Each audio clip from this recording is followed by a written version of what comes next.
Por lo regular nos vemos de año en año. Estoy más o menos como los que iban todos los años a celebrar la Pascua a Jerusalén. Y de año en año nos vemos. Pero ¿sabes por qué podemos celebrar este 30 aniversario?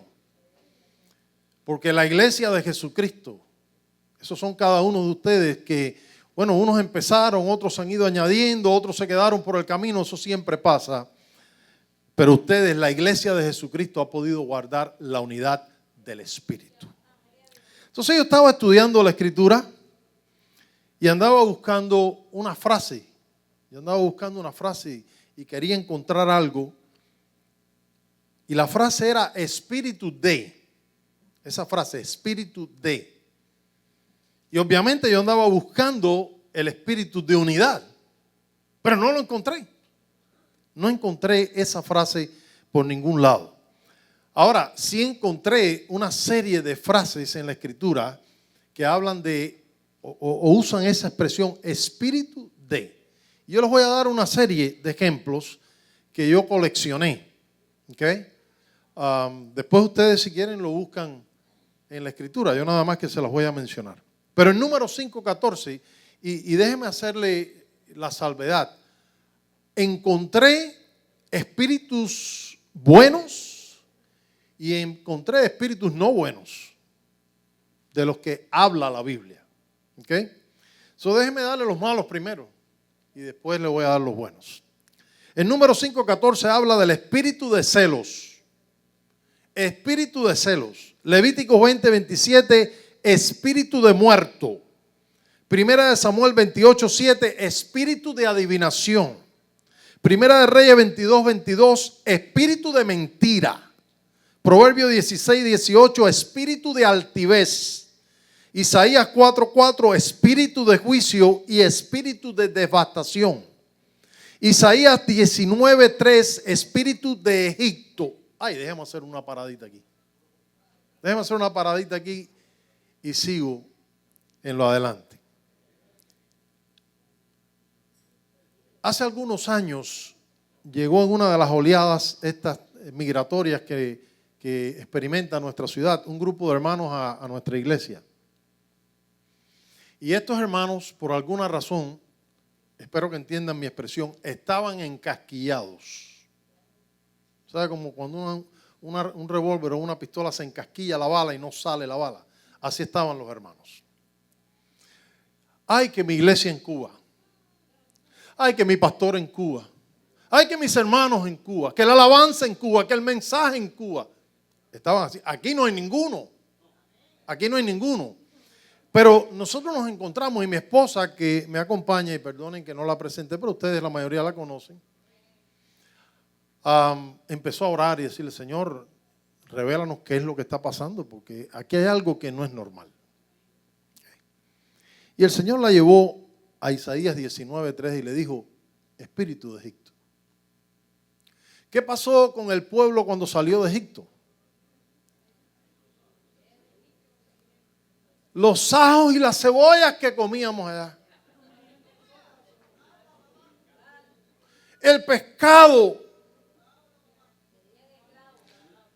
Claro, el corazón estaba esclavizado y necesitaban una liberación. Entonces, después que el Señor reveló lo que estaba pasando, empezamos a orar para que nuestros queridos hermanos fueran libres. Porque mire, nadie le puso un puñal en la garganta y le dijo, tienes que irte para los Estados Unidos. No, oraron, ayunaron, gritaron para poder venir a los Estados Unidos. Y entonces ahora querían estar habitando aquí y viviendo allá. O al revés, viviendo aquí y habitando allá. No puede ser. Y lo mismo le pasa a algunas personas a quienes el Señor ha libertado de 1000 cosas cuando estaban en el mundo, todavía están en la iglesia y están añorando los ajos y las cebollas que dejaron cuando eran esclavos. Continúo. Romanos 8:15, espíritu de esclavitud. Isaías 19:14, todos estos son espíritus malos. Espíritu de vértigo. Oseas 5:4, espíritu de fornicación. Miqueas 2:11, espíritu de falsedad.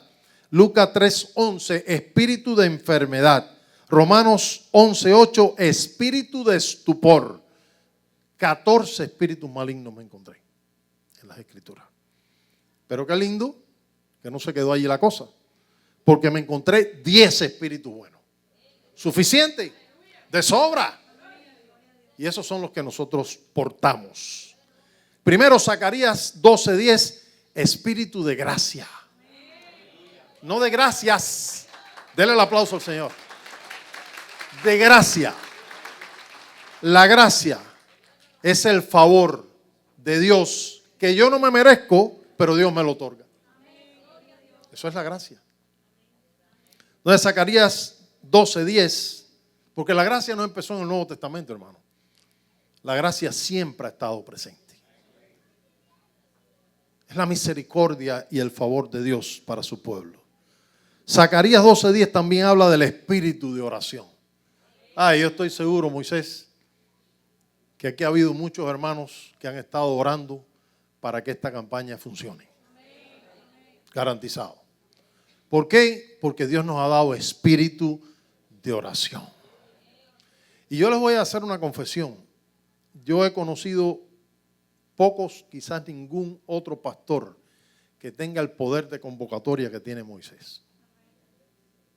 Y yo te admiro por eso.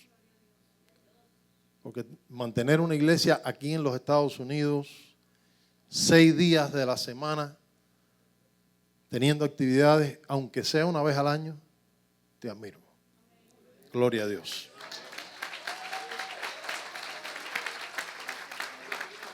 Génesis 7:15, espíritu de vida. Wow. Romanos 8:15, espíritu de adopción. Éxodo 28:3, espíritu de sabiduría. Juan 14:17, espíritu de verdad. Romanos 1:4, espíritu de santidad. Primera de Corintios 4:21, espíritu de mansedumbre. Éxodo 31:3, espíritu de Dios. Romanos 8:9, espíritu de Cristo. Gloria a Dios. Qué riqueza tan grande la que nosotros tenemos, hermanos. Mire, lo dice la palabra. Nosotros no estamos en una batalla en la carne. Bueno, nuestra carne batalla, pero no es contra sangre y carne. Nuestra batalla es una batalla espiritual.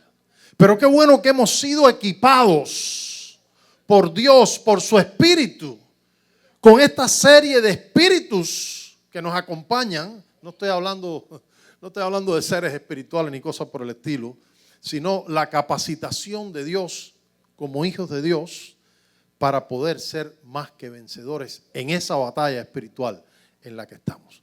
Así que mi interés es hablar del espíritu de unidad, teniendo en cuenta que quiero referirme a la atmósfera que nosotros podemos generar con nuestro estilo de vida. No solo aquí, dentro de la iglesia, sino donde quiera que nosotros estamos. Y hace mucho tiempo escuché esta idea que se las quiero compartir, ¿okay? Hablando de atmósfera. Alguien dijo una influencia, y quiero que piensen en esto y que lo apliquen a su vida diaria, ¿okay? Porque nosotros podemos ser influencia o nosotros podemos recibir influencia. El pastor hablaba de que cuando estamos aquí un tiempo reunidos juntos, cuando llegamos a un ambiente que no es sino que es el ambiente en nuestro centro de trabajo, en las escuelas, etcétera, etcétera, en el vecindario, a veces la respuesta que implica un sí, lo que lleva acompañado es un amén. ¿Por qué? Porque ha habido una influencia. Entonces, alguien dijo, una influencia crea una atmósfera. Así que nosotros llegamos aquí y empezamos a influenciarnos unos a otros. Porque estamos llenos del Espíritu de Dios.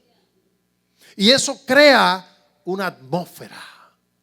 Y por eso ustedes regresan y regresan y vuelven al otro día y cansados y agotados y que ya no dan más, pero están aquí. ¿Por qué? Porque se ha creado una atmósfera en la cual Dios ministra a la necesidad de su pueblo. La atmósfera produce un clima.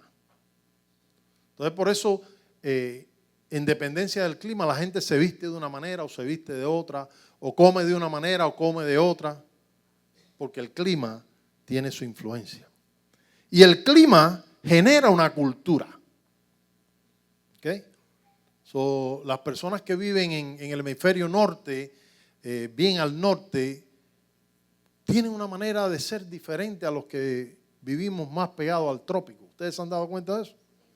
Sí, nosotros somos gritones y expresivos y nos abrazamos y nos besamos. Ellos tienen que guardar los 3 pies de distancia.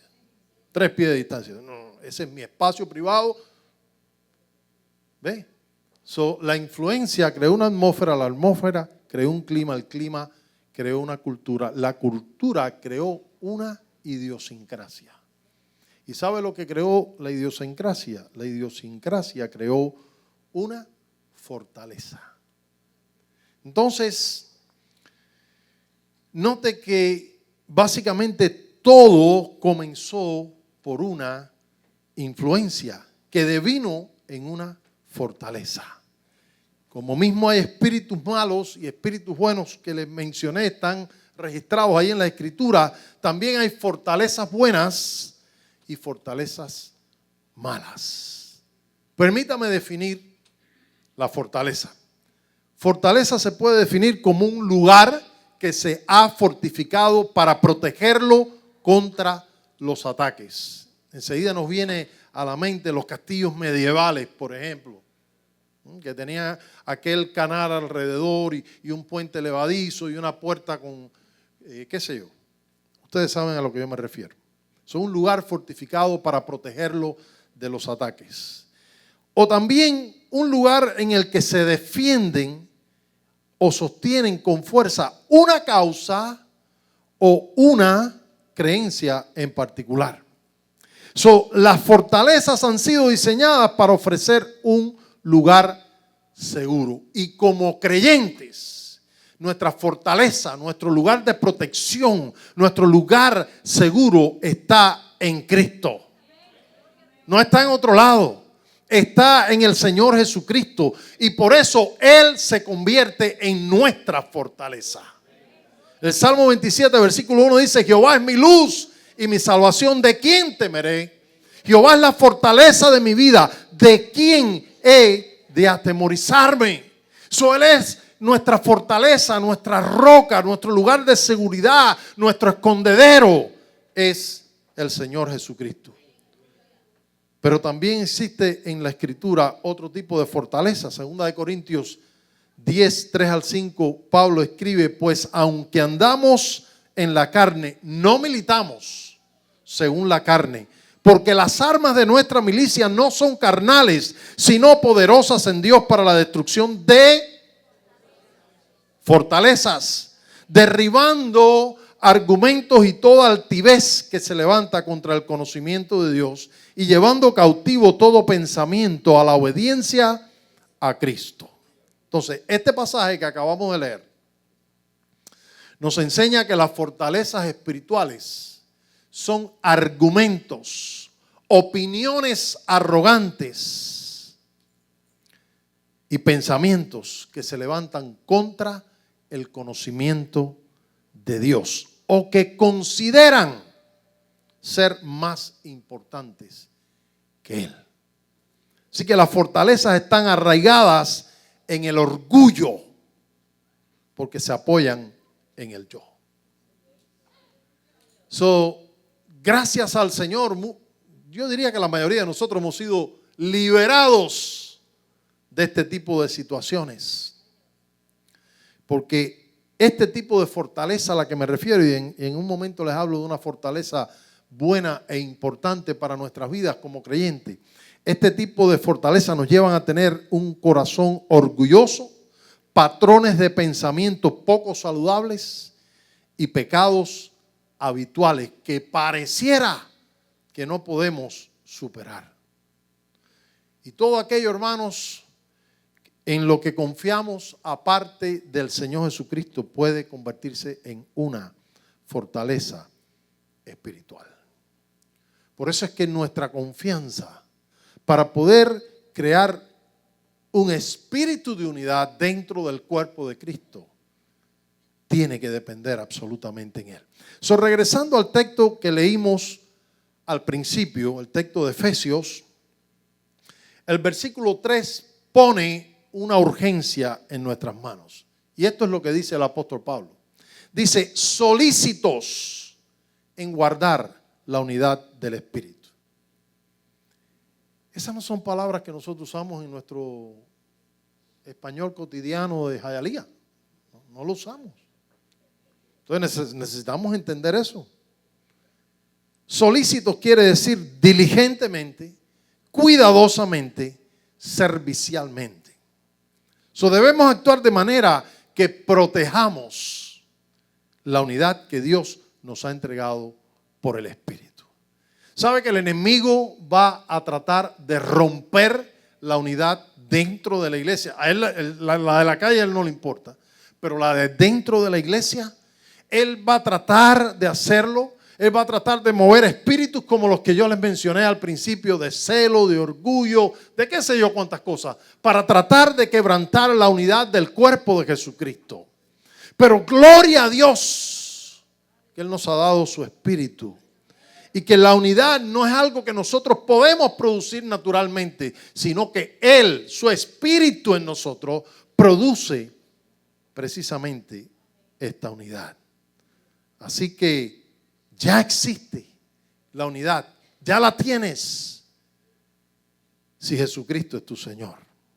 Nos ha sido dada, ahora nos toca a nosotros conservarla, guardarla, preservarla como un gran tesoro.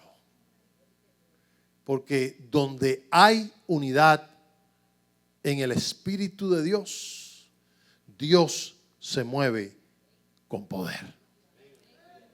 A mí me maravillaba el drama que vimos, el Señor sanando, el Señor obrando milagros. Cuando usted lee el libro de los Hechos, allí al principio de la iglesia, se va a encontrar esta frase. Dice que el Señor añadía a la iglesia los que habían de ser salvos. ¿Por qué? ¿Por qué? Porque ellos, los discípulos, los apóstoles, perseveraban unánimes, unidos, con un mismo sentir, con un mismo propósito, con una misma agenda. Ahí no es que yo tengo mi agenda y tú la tuya, y bueno, tú resuelvas la tuya y yo la mía.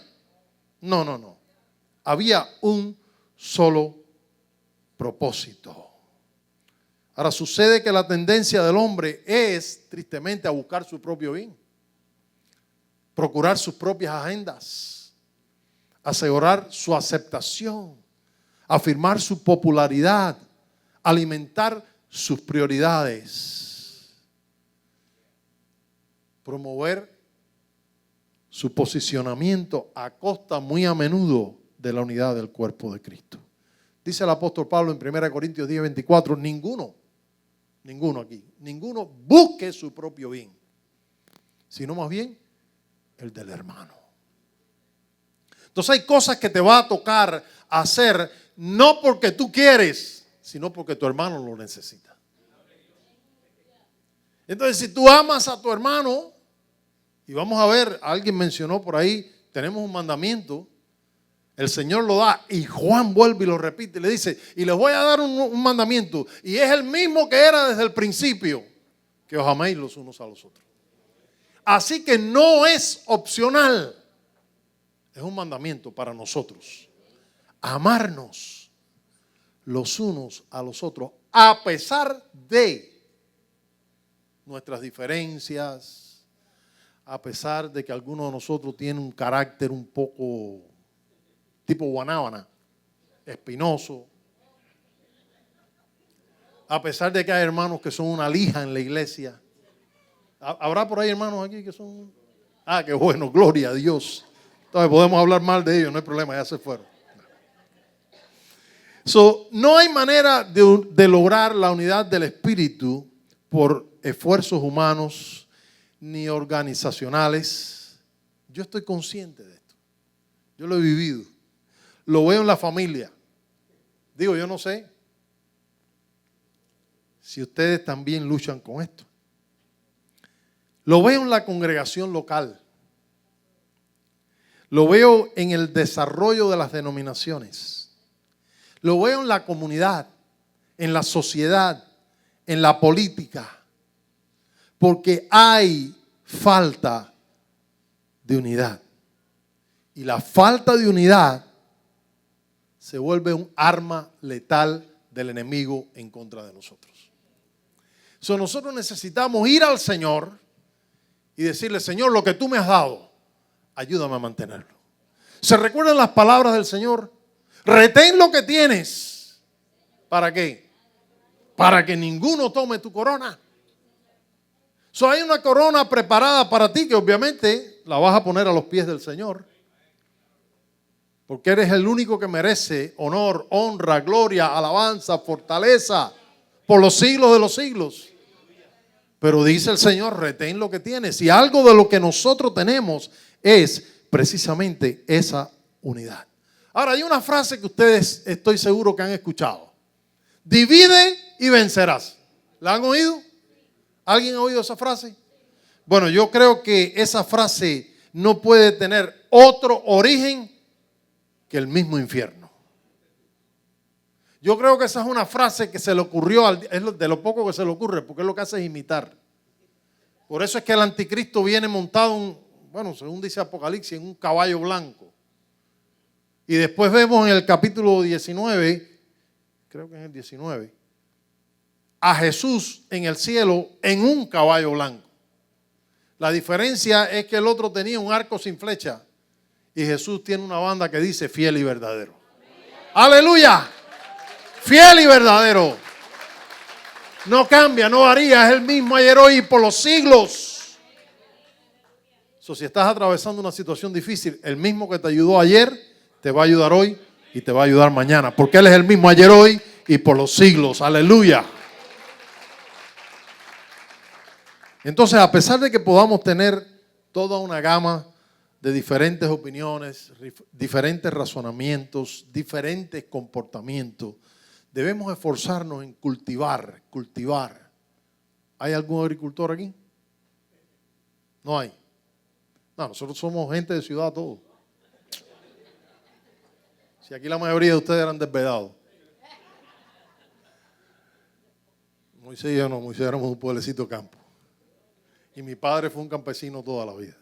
Pero debemos esforzarnos en cultivar, cuidar, proteger la unidad del Espíritu. Y mire, les quiero decir una frase que dijo Agustín de Hipona.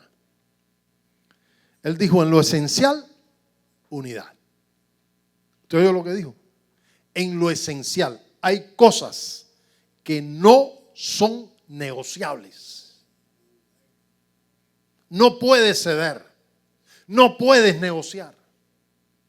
En lo esencial tiene que haber unidad. En lo no esencial, libertad.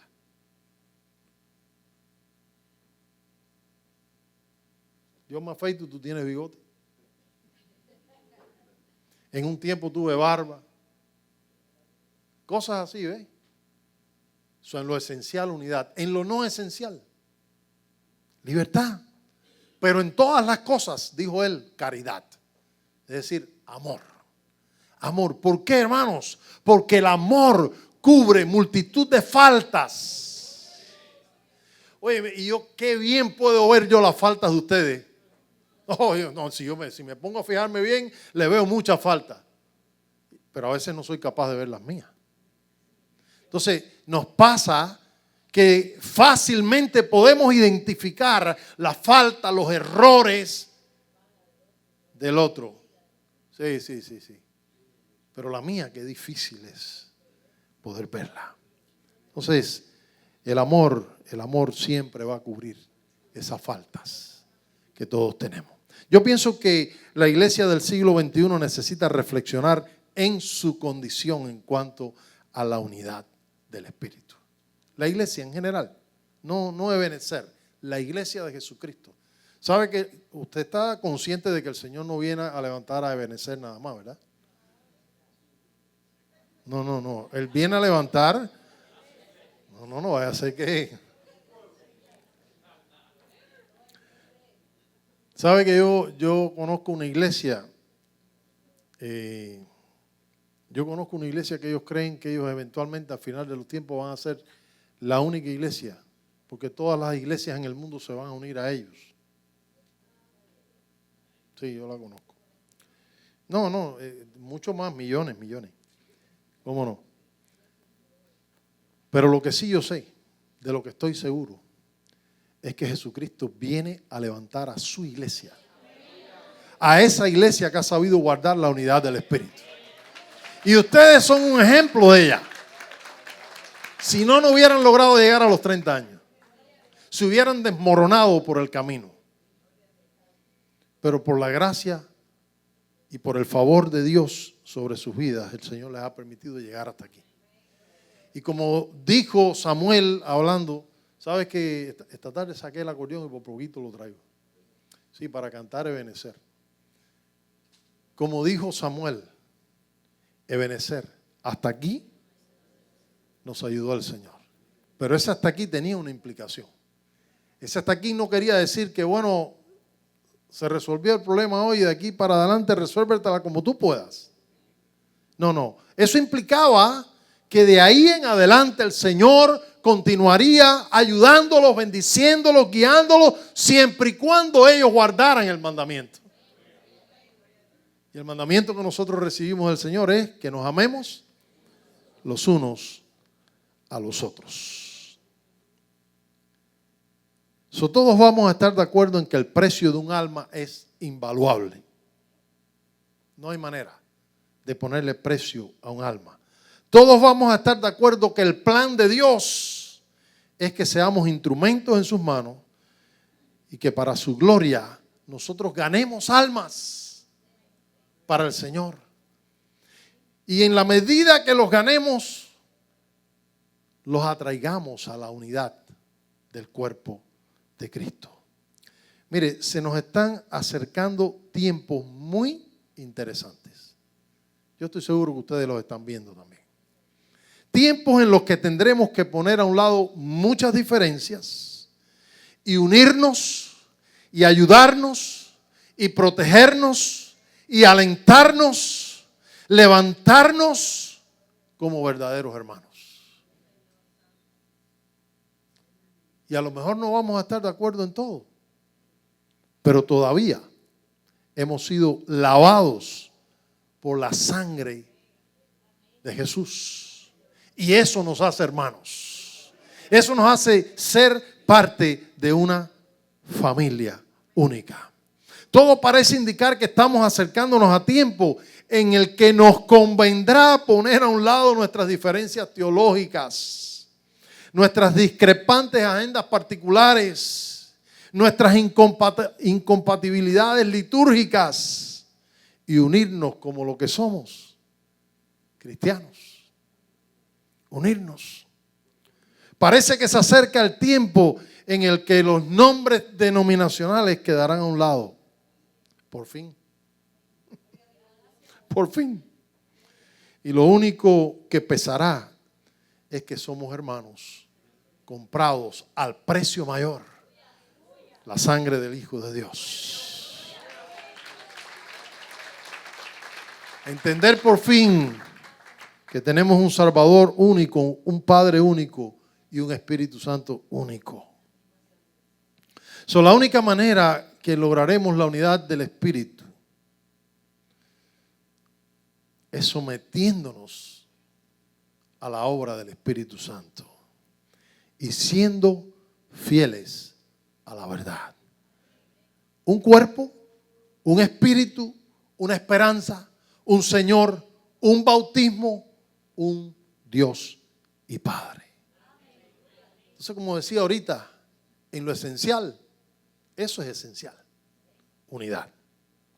La división nunca proviene de Dios. Por eso es que Pablo está lidiando en Corinto con el problema de que unos decían yo soy de Pablo, yo soy de Apolo, yo soy de Cefas o yo soy de Cristo. He oído predicadores decir que los peores del grupo ese eran los que decían yo soy de Cristo.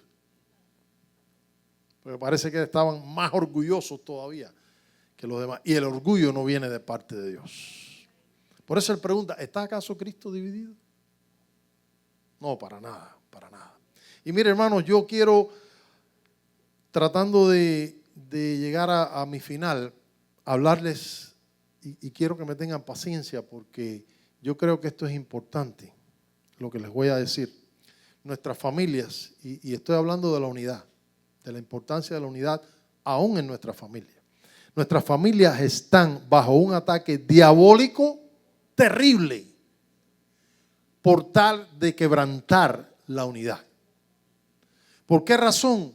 Porque cuando la familia logra, y no es fácil para nada, estar unida, entonces la familia se vuelve una fortaleza buena, un lugar de protección, un lugar de refugio.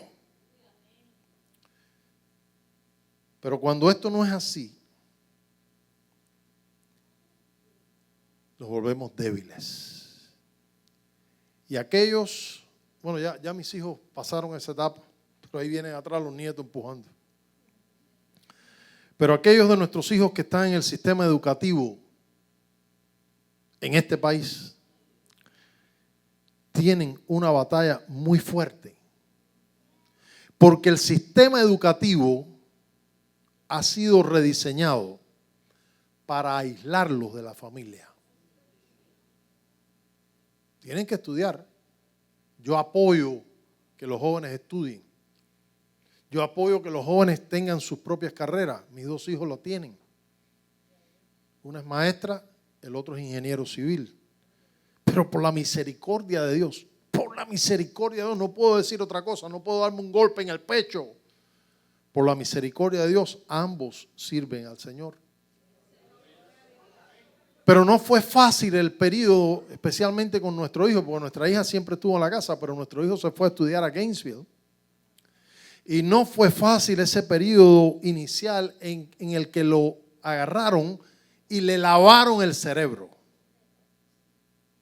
Y me tocó un viaje de 5 horas. Nosotros íbamos y lo recogíamos y estaba aquí con nosotros. Él venía y nosotros lo llevábamos. Me tocó un viaje de 5 horas y una pandemia en la que tuvo que venir para la casa y estudiar desde la casa por 2 años, ¿verdad?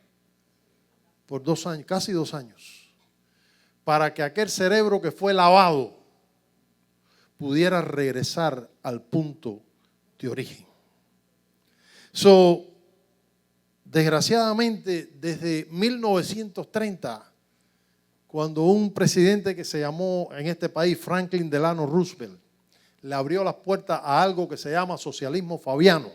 Si usted no sabe lo que es eso, búsquelo. ¿Okay? Desde ese momento comenzaron a plagarse las universidades, sobre todo el sistema está corrompido, pero especialmente las universidades, con profesores comunistas, que entre otras cosas son ateos. Por eso yo estoy mencionando esto, porque promueven ideologías anti Dios, anti familia, contra la unidad, contra la fe, contra el refugio sagrado de la familia. Entonces, si nosotros no entendemos lo que está pasando y nuestros hijos están yendo a las universidades y no los preparamos, no les damos las herramientas necesarias, probablemente los perdamos. Porque ellos quieren la individualidad de la persona para poder manipularlos a su antojo y controlarlos como corderos sumisos. Son nuestros hijos y nuestras hijas, explícita o implícitamente en las universidades, están siendo expuestos a las teorías de un personaje del que yo les quiero hablar muy brevemente, pero para que ustedes entiendan y protejan la unidad de la familia. Estamos hablando de la unidad del espíritu y obviamente estamos hablando de la iglesia, pero si la familia se nos debilita la iglesia. Entonces, hay un señor que se llamó Saúl David Alinsky. Con esos 3 nombres, bueno, los 2 nombres y el apellido. Sí, eso seguro. Era hijo de migrantes judíos rusos y él nació en Chicago en 1909 y se convirtió en un Esta palabrita les va a sonar familiar a lo mejor. Organizador de comunidades. Y escribió el infamemente famoso libro Reglas para Radicales. 13 reglas. Todo eso, yo no estoy diciendo nada que no esté en el internet. Usted lo puede buscar, usted lo puede verificar. Esas 13 reglas, si ustedes las leen, usted se va a poder dar cuenta cómo nuestra sociedad ha sido permeada silenciosamente, sin que nos demos cuenta. Y por eso muchos de nuestros jóvenes crecen en la iglesia, sirven al Señor, pero cuando salen a estudiar, muchos no regresan. Muchos regresan, pero muchos no regresan. Porque silenciosamente, socavadamente ahí, se han metido, porque todo lo que toma convertir una sociedad al comunismo ateo es una generación.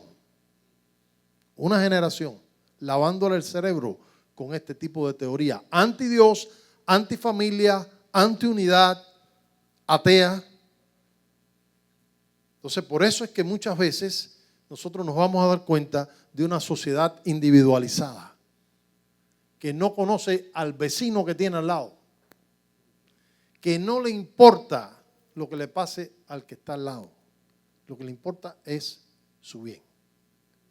Tengo un vecino, a mí, en el área de la iglesia, desarrollaron 15 acres inmediatamente pegado a nuestra iglesia. Levantaron un muro así, ahora el terreno de nuestra iglesia está por debajo de ese muro así, a esa altura están las casas nuevas. Y hay un vecino que hizo algo de lo más interesante. Yo estoy esperando su momento, no ha llegado el momento, pero en su momento hablaremos. Él agarró un taladro de esos bien poderosos y barrenó ese muro. Y lo barrenó hacia el terreno de la iglesia. ¿Por qué? Porque su terreno se está inundando. Entonces, ¿qué es lo que él está logrando hacer? Drenar su terreno hacia el mío. ¿Sí, el de la iglesia? ¿Está eso bien?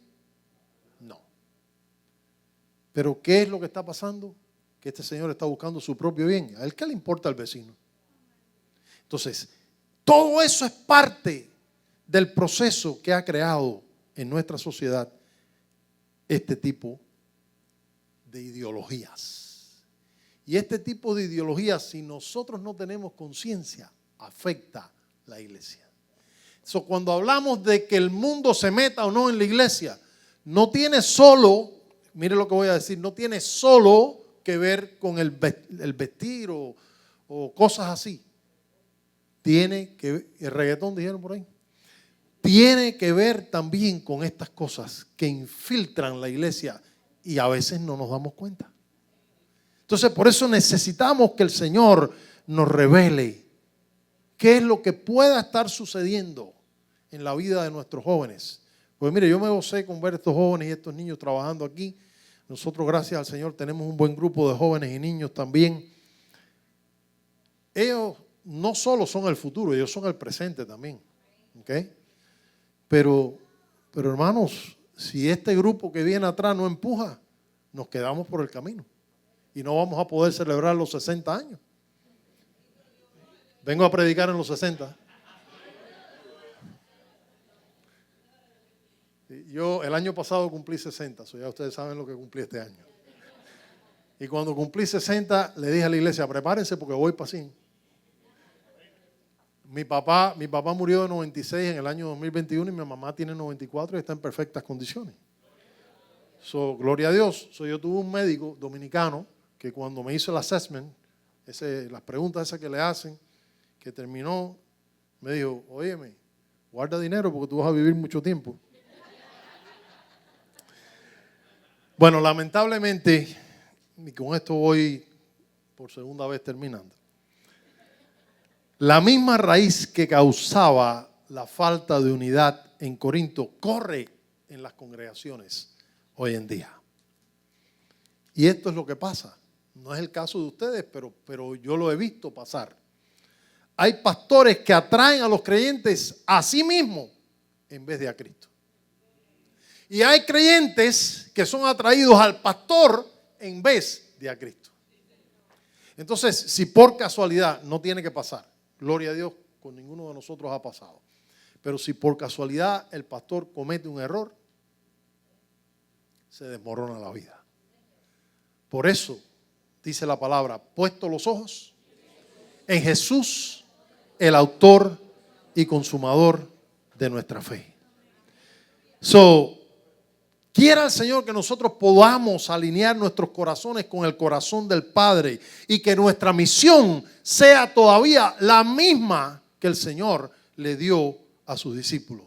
Por tanto, id y haced discípulos a todas las naciones, bautizándolos en el nombre del Padre, del Hijo y del Espíritu Santo y enseñándoles que guarden todas las cosas que os he mandado. Y he aquí, yo estoy con vosotros todos los días hasta el fin del mundo. Entonces nuestra unidad tiene un impacto en la salvación de las almas. Jesús dijo que sean uno, Padre, así como tú y yo somos uno. Porque cuando el mundo vea que ellos son uno, entonces van a querer tener al mismo Señor. Van a poder saber, entender que tú me enviaste, dice el Señor.